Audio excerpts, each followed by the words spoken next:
Assalamualaikum warahmatullahi wabarakatuh. Sampai jumpa kembali warga belajar kelas 10 di kelas Kak Lita pada pertemuan kali ini untuk mata pelajaran IPA di materi yang kedua di semester kedua yaitu keanekaragaman hayati.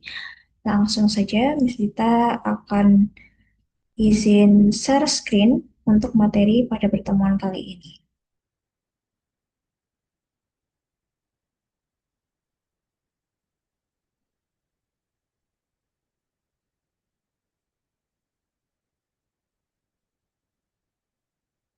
Materi kali ini berjudul keanekaragaman hayati. Yang mana keanekaragaman hayati itu merupakan keanekaragaman yang ada pada organisasi pada tingkat gen, spesies, dan ekosistem. Ketiga tingkatan keanekaragaman hayati saling berhubungan sehingga tidak bisa dipisahkan satu sama lain. Nah, contohnya apa? Di dunia ini bahkan manusia kembar sekalipun akan mengalami atau memiliki identitas yang berbeda antara manusia satu dengan manusia yang lainnya. Begitu pula pada keanekaragaman hayati atau makhluk hidup yang lainnya selain manusia yang ada di muka bumi ini.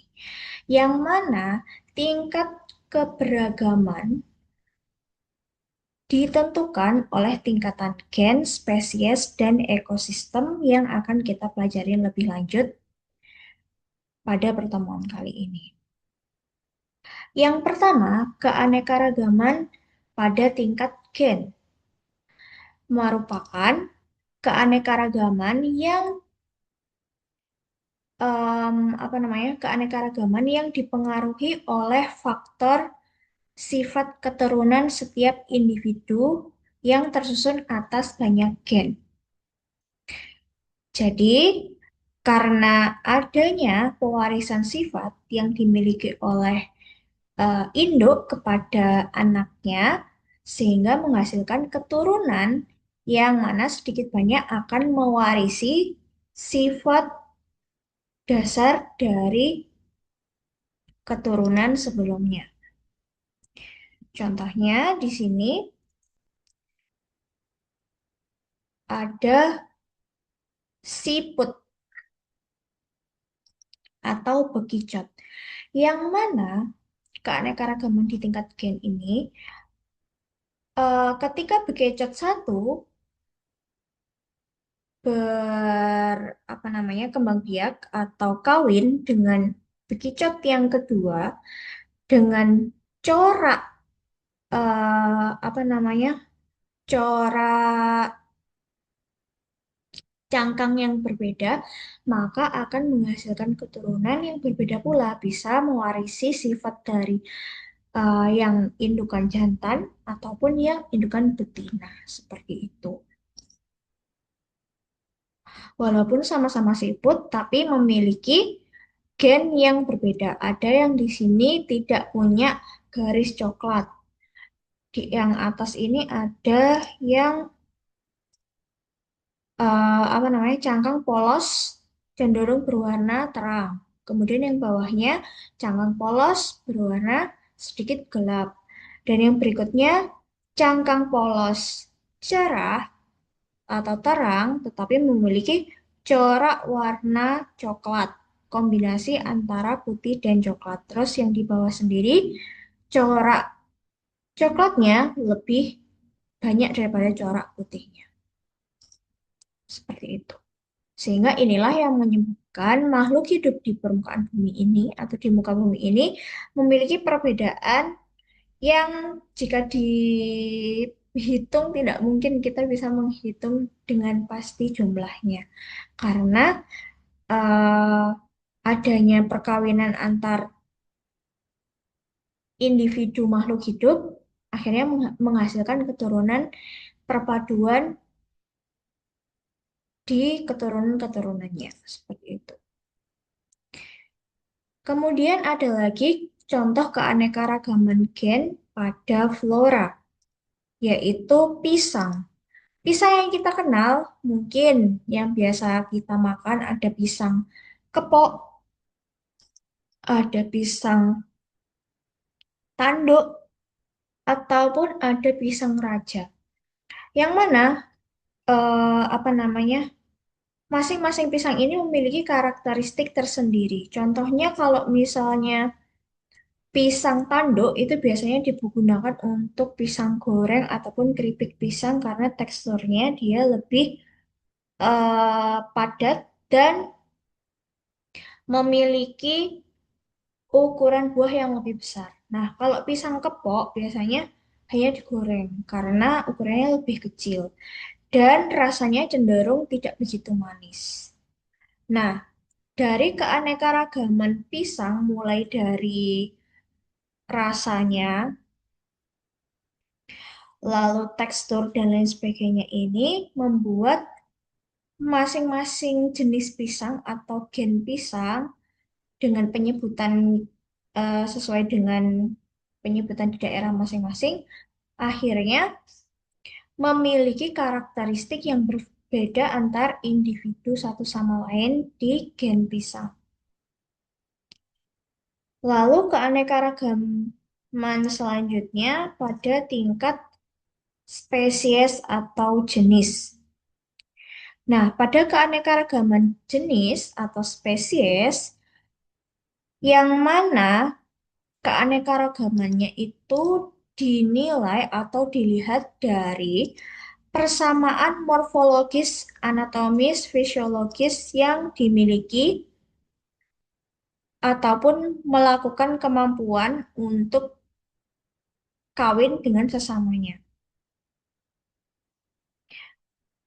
Sehingga keanekaragaman jenis menunjukkan seluruh variasi yang terdapat pada makhluk hidup antar jenis. Nah, contohnya nih, kalau di ilustrasi gambarnya ada keanekaragaman jenis pada kucing. Yang mana kalau kucing kampung kawin dengan kucing kampung dengan corak bulu yang misalnya satu hitam, satu merah. Bisa jadi nanti keturunannya perpaduan antar keduanya. Atau ada juga yang full hitam, ada yang full merah, ada yang perpaduan, ada yang separuh hitam, separuh merah, itu juga bisa. Itu apa namanya bisa dihitung atau dilakukan riset dengan melakukan metode perhitungan pewarisan sifat Mendel atau hukum Mendel.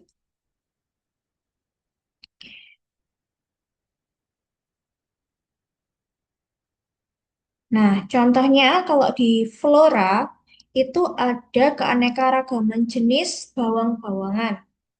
Ada bawang merah, ada bawang putih, dan ada bawang bombay. Yang mana ketiganya ini masih di keluarga atau masih termasuk jenis bawang-bawangan atau dalam nama latinnya Amaryllidaceae.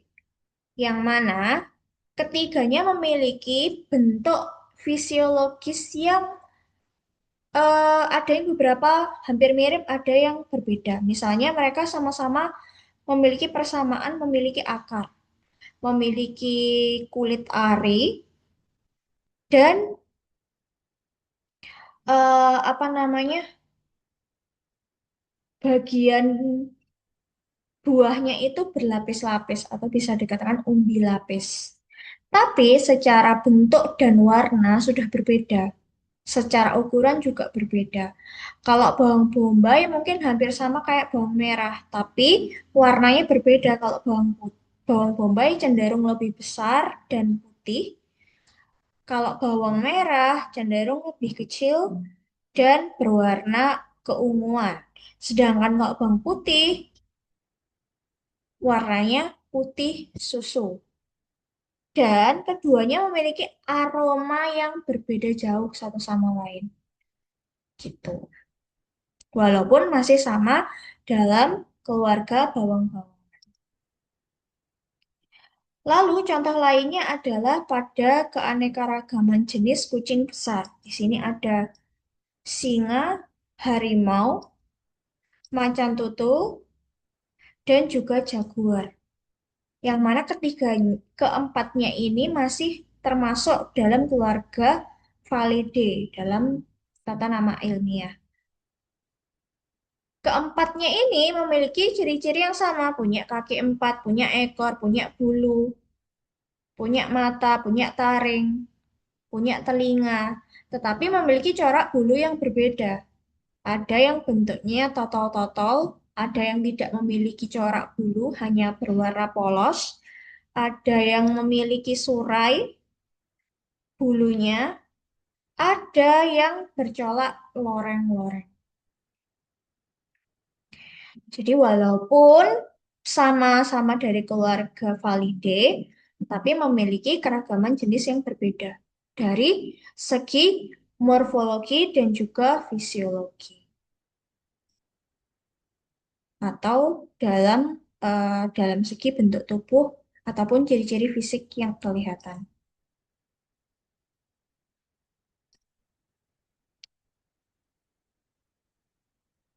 Lalu berikutnya adalah keanekaragaman ekosistem, yang mana ekosistem merupakan interaksi antar hubungan timbal balik antara makhluk hidup yang satu dengan makhluk hidup yang lainnya, dan antara makhluk hidup dengan lingkungannya, atau makhluk tak hidup yang lainnya, komponen abiotik yang ada di dalam lingkungan ini.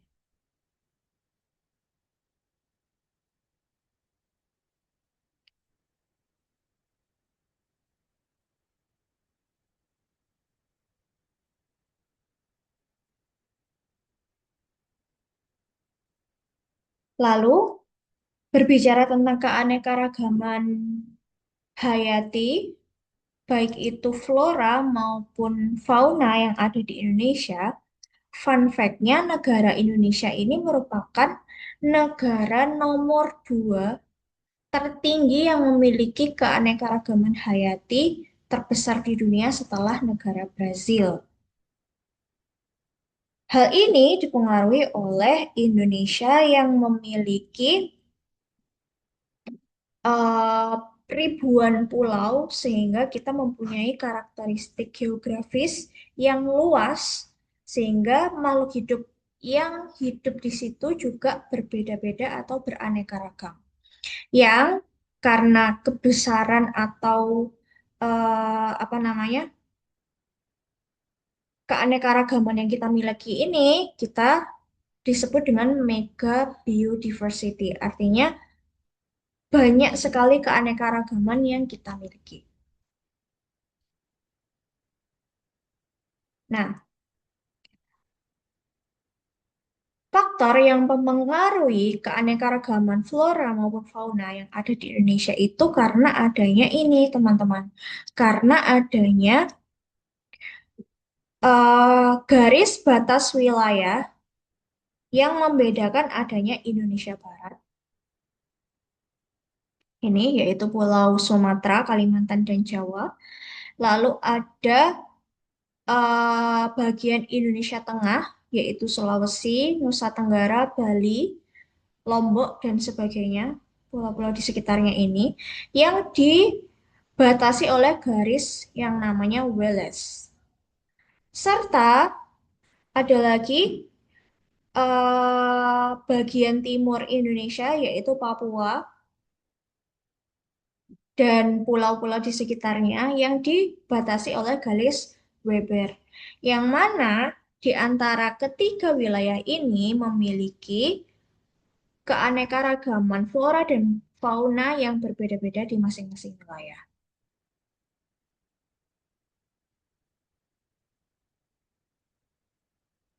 Contohnya, persebaran fauna di sebelah barat atau bagian barat, yaitu Pulau Sumatera, Jawa, dan Kalimantan, yaitu ada gajah, terus babi rusa, badak, harimau, kemudian orang utan, bekantan, beruang madu, Kemudian untuk di bagian tengah atau daerah peralihan, yaitu Pulau Sulawesi dan Kepulauan Nusa Tenggara, itu ada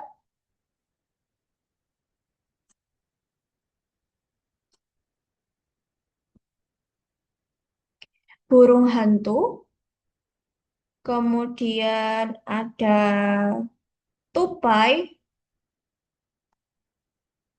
babi rusa,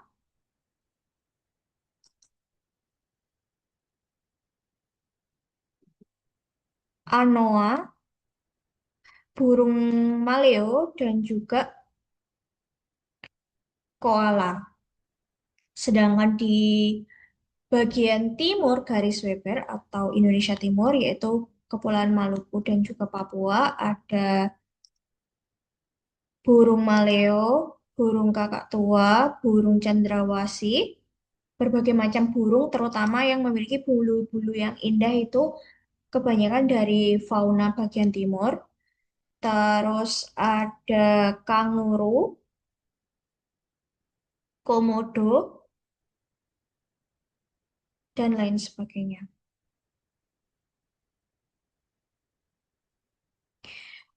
Nah, kalau untuk keanekaragaman tumbuhan yang ada di Indonesia dibagi menjadi tiga juga, yaitu hutan tropis basah, lalu ada hutan musim, dan padang rumput savana.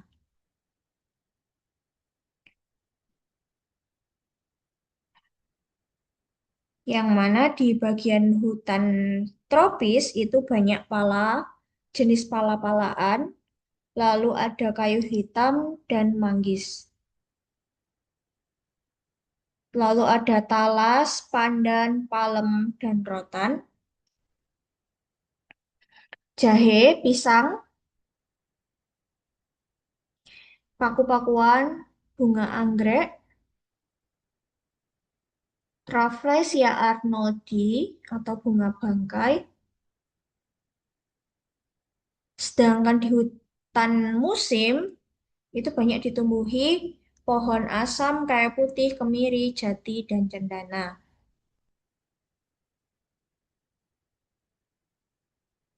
Di padang rumput savana ada pohon lontar, gebang, kaktus, akasia. Ini kebanyakan di daerah Nusa Tenggara dan Papua.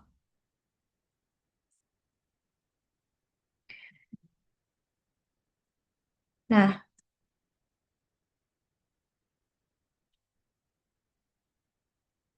melihat keadaan keanekaragaman hayati yang ada di Indonesia saat ini, banyak sekali isu-isu lingkungan yang mencuat di waktu belakangan ini karena adanya keserakahan dan apa namanya eksploitasi, artinya penggunaan lahan yang tidak memperhatikan kelestarian alam, baik itu bagi tumbuhan maupun hewan yang endemik yang memang seharusnya berada di daerah atau hutan itu.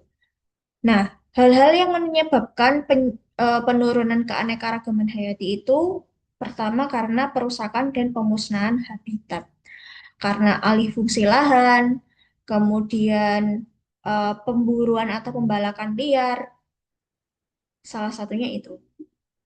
Kedua, masuknya jenis hewan dan tumbuhan baru pada suatu habitat tanpa penelitian dan pengembangan yang seksama.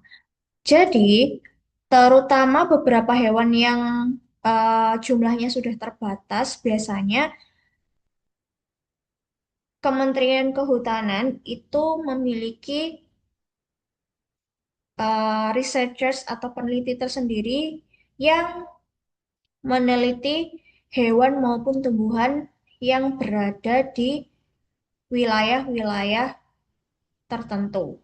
Sehingga misalnya jumlah gajah di Indonesia itu berapa, itu diteliti lebih lanjut dan akan diperkembangbiakan sehingga apa namanya jumlahnya akan tetap bisa seimbang ada di Indonesia. Terus penggunaan tumbuhan dan hewan yang berlebihan. Contohnya kalau yang apa namanya banyak digunakan itu Misalnya pohon akasia, jati, dan lain-lain yang mempunyai kayu ukuran besar yang digunakan untuk mebel dan juga kebutuhan bangunan atau konstruksi. Terus hewan mungkin banyak diburu karena memiliki keindahan kulit, bulu, dan lain sebagainya, tanpa memperhatikan kelestarian dan keanekaragamannya. Terus terjadinya pencemaran lingkungan dalam suatu ekosistem. Nah, ketika lingkungan tempat hidup hewan dan tumbuhan ini tercemar, makhluk hidup itu pun tidak akan bisa beradaptasi dan akhirnya mati atau punah. Terus yang berikutnya terjadinya perubahan iklim seperti pemanasan global. Nah, pemanasan global ini berdampak pada kekeringan sehingga banyak terjadinya kekeringan, akhirnya air susah, hutan-hutan kering, memicu kebakaran hutan sehingga hewan maupun tumbuhan tidak bisa hidup secara normal di hutan tersebut.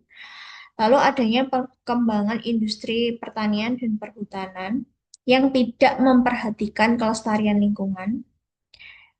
Yang terakhir, adanya eksploitasi berlebihan saat penambangan logam dan pemanfaatan biota laut.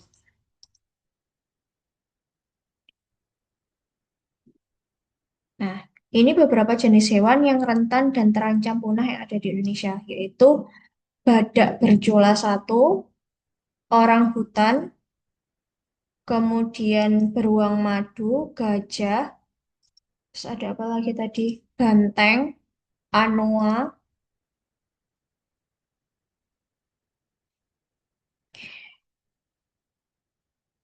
Tetapi dengan beberapa adanya apa namanya faktor-faktor yang mempengaruhi penurunan keanekaragaman yang hayati yang ada di Indonesia, kita juga perlu mempelajari usaha-usaha yang bisa kita lakukan untuk membuat keanekaragaman atau kekayaan hayati yang ada di Indonesia ini tetap lestari. Contohnya adalah pelestarian secara in situ, merupakan pelestarian keanekaragaman hayati yang dilakukan di habitat aslinya. Contohnya Taman Nasional dan Cagar Alam. Nah, biasanya kalau Taman Nasional ini, misalnya ya gajah, gajah itu misalnya asalnya dari Sumatera gajahnya. Ya benar-benar memang dilakukan di hutan Sumatera sesuai dengan habitat aslinya. Kemudian pelestarian in situ komodo di Pulau Komodo, Taman Nasional Komodo. Ya berarti memang Taman Nasional yang dibentuk untuk melestarikan keanekaragaman komodo di tempat aslinya, yaitu di Pulau Komodo. Lalu ada lagi pelestarian ex situ, yaitu pelestarian keanekaragaman hayati dengan cara dilakukan di luar habitat peliharaannya atau di tempat lain. Contohnya kebun binatang, koleksi kebun raya, itu juga salah satu pelestarian yang dapat dilakukan. Tetapi yang paling baik adalah yang in situ tadi, yaitu pelestarian yang memang dilakukan di habitat aslinya. Keduanya sama-sama baik. Sedangkan ketika keanekaragaman ini kita lestarikan, akan banyak manfaat yang kembali lagi kepada kita, terutama kepada manusia, yang mana keanekaragaman flora dan fauna itu bisa membantu kita untuk memenuhi kebutuhan kita di bidang pangan, sandang, bangunan, alat rumah tangga, budidaya, sumber plasma nutfah atau eh, apa namanya itu keilmuan, terus obat-obatan dan juga keindahan atau wisata alam.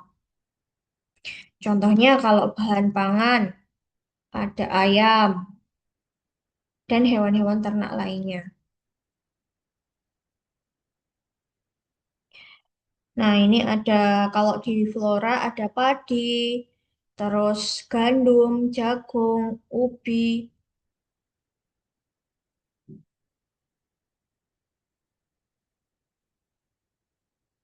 Di bahan pangan dari fauna ada hewan ternak, ayam, sapi, kerbau, kambing, sayuran.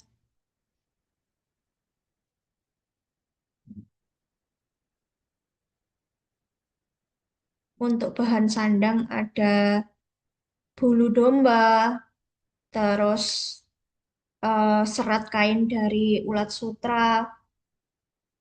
Untuk bahan bangunan dan alat rumah tangga ada dari bambu, kayu.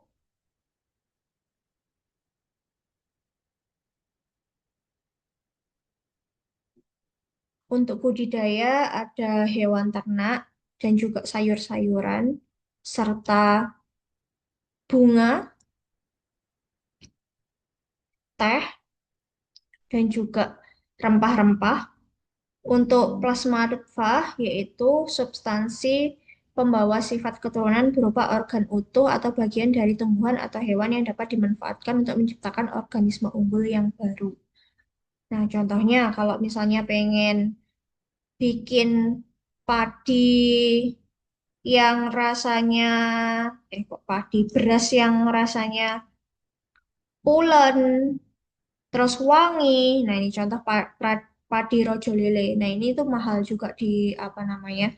Di pasaran karena bulirnya besar, kemudian teksturnya pulen, terus ada singkong mentega dan ubi cilembu.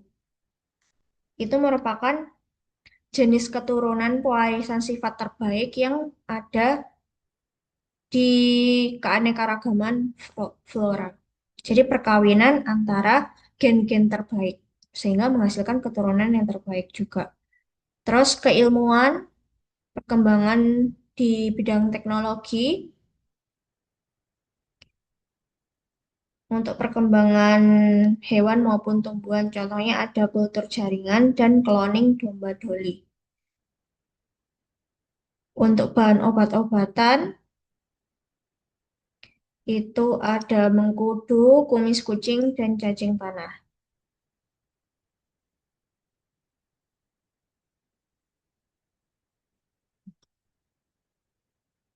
Untuk hiasan, anthurium ini untuk tanaman ya, tanaman untuk hiasan di rumah biasanya, ataupun di perusahaan dan lain sebagainya. Untuk dinikotik keindahannya, itu tadi ada Monstera ardennosi dan juga burung murai batu. Nah, sekian tadi untuk em, materi yang bisa saya sampaikan. Nah, setelah mendengarkan materi yang Kak Lita sampaikan pada pertemuan kali ini, nanti teman-teman bisa cek Google Classroom-nya untuk bisa mengakses kuis yang sudah Kak Lita siapkan melalui Google Classroom. Silakan diisi untuk soal-soal atau pertanyaan-pertanyaannya yang masih berkaitan dengan materi yang Kak Lita ajarkan pada pertemuan kali ini. Sekian dari Kak Lita. Apabila ada pertanyaan, bisa disampaikan melalui grup chat WhatsApp untuk pembelajaran yang masih kurang dipahami dan lain sebagainya. Dari Miss Lita sekian, terima kasih. Wassalamualaikum warahmatullahi wabarakatuh.